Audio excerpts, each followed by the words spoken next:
So, what if the only people who could actually save the world were the absolute worst people in it? That is the absolutely wild premise we're going to break down today. A government-sanctioned team of supervillains forced to do good completely against their will. And it all kicks off with this really chilling question from intelligence operative Amanda Waller. This one thought experiment basically reframes our entire idea of superheroes, right? It's not about will they protect us anymore. The new question is, what happens if the next superpowered being decides they won't? You gotta understand, the world has completely changed. Superman, the ultimate symbol of hope, of security, he's gone. And what's left is this huge, scary power vacuum. The government is, frankly, terrified. They're thinking, what if the next guy who shows up with superpowers isn't on our side?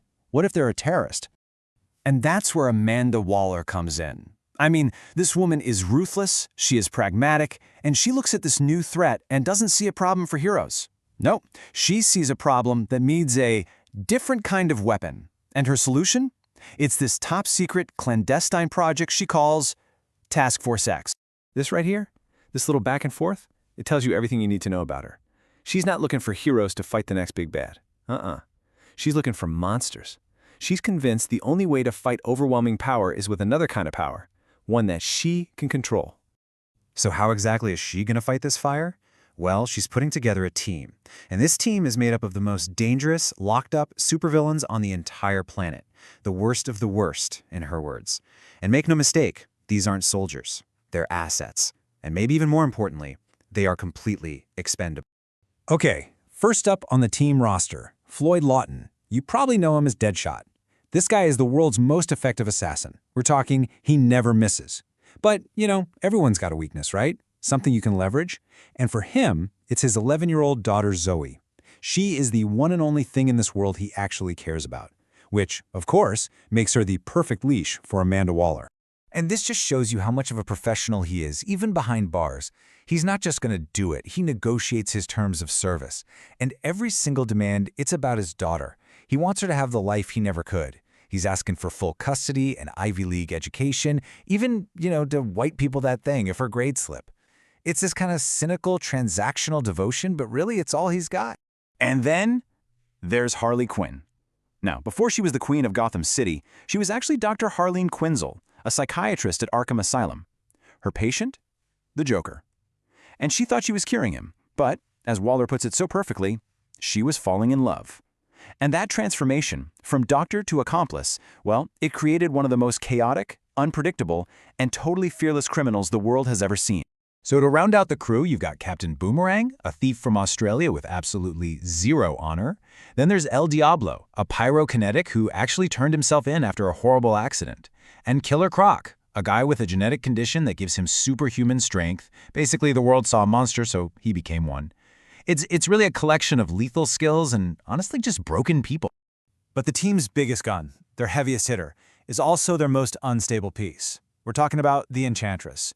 She is a literal ancient witch from another dimension who's taken over the body of an archaeologist, Dr. June Moon. So, how in the world do you control a sorceress? Well, Waller figured it out. She found a witch's disembodied heart, and now she uses that as the ultimate leverage. She literally holds the witch's life in her hands. Okay, so Waller's got her team of expendable villains and a supernatural nuke in her back pocket. She's ready. The very first mission for Task Force X? They're being dropped into what they're told is a terrorist attack in Midway City. For them, though, let's be real, this is a one-way ticket. It's a suicide mission. And the rules of engagement are, well, they're simple, and they are brutal. This is not about trust. Not at all. This is about control. See, every single member has a tiny explosive injected into their neck. Disobey an order from their handler, Colonel Rick Flagg, try to escape, Amanda Waller pushes a button, and boom, you're dead. So the squad gets dropped into this city that is just under siege. The briefing they got was simple. It's terrorists. But the second their boots hit the pavement, they realize, whatever they're fighting, it's not human. These things are twisted, they're monstrous, there's something else entirely. Yeah, because it was never terrorists. All this chaos, all this destruction in Midway City, it was unleashed by the Enchantress. She managed to break free from Waller's control, got her heart back, and now she's building some kind of supernatural weapon to wipe out all of humanity. So Waller's ultimate ace in the hole has just become the world's #1 threat. And this is where the real mission starts to come out. They're not just fighting monsters, they're fighting the Enchantress's personal army. And their main objective? It's not even to stop her. It's to rescue HVT-1, a high-value target. And here's the kicker, the ultimate twist. HVT-1 is Amanda Waller. They have to risk everything to save the very person who put a bomb in their neck. So after a completely brutal fight, they actually do it. They extract Waller. But then, her chopper gets shot down. Now Waller is presumed dead, which means their neck bombs are disabled. The squad is finally free, and they have a choice to make. They can run, get out of there, or they can go back and finish the fight against a literal goddess. And this is the turning point. El Diablo, after confessing that he accidentally killed his own family with his powers, he decides he's not running. He says, I lost one family, I ain't gonna lose another one. And that's it.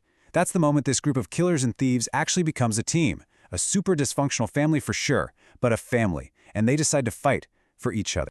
So in the final climactic battle, the Enchantress plays her last card. She doesn't just try to beat them with brute force. No, she tries to tempt them. She gets in their heads, offering every single one of them a vision of what they want most in the world, their perfect life. All they have to do is kneel. And what does Harley see? It's not chaos, it's not crime, it's a normal life. A quiet, peaceful, suburban life with the Joker. They have a baby. There's no more madness. It is the one thing she can absolutely never have. And that's the tragedy of her character, isn't it? For someone who is the definition of mayhem, her deepest, truest desire is a quiet life that she herself blew up. But she rejects it. In this one moment of pure clarity, Harley pretends to go along with it. She fakes joining the Enchantress just to get close enough to cut the witch's heart right out of her chest. And her reason? You messed with my friends. She chooses this broken, misfit family over her own perfect fantasy. So, they did it. They saved the world, they defeated the witch. And what do they get for it? Their big reward, 10 years off a triple life sentence? Deadshot gets a quick, supervised visit with his daughter. Harley gets an espresso machine in her cell. I mean, talk about a bittersweet victory, right? They end up right back where they started, in a hole in the ground. And all of that leaves us with the story's biggest question. What happens when the worst of the worst become the world's only hope? These were villains, forced to be heroes. They were used, manipulated, and then thrown away. But for one crucial moment, they chose to be something more. So you have to ask yourself, what does that say about what it even means to be a hero?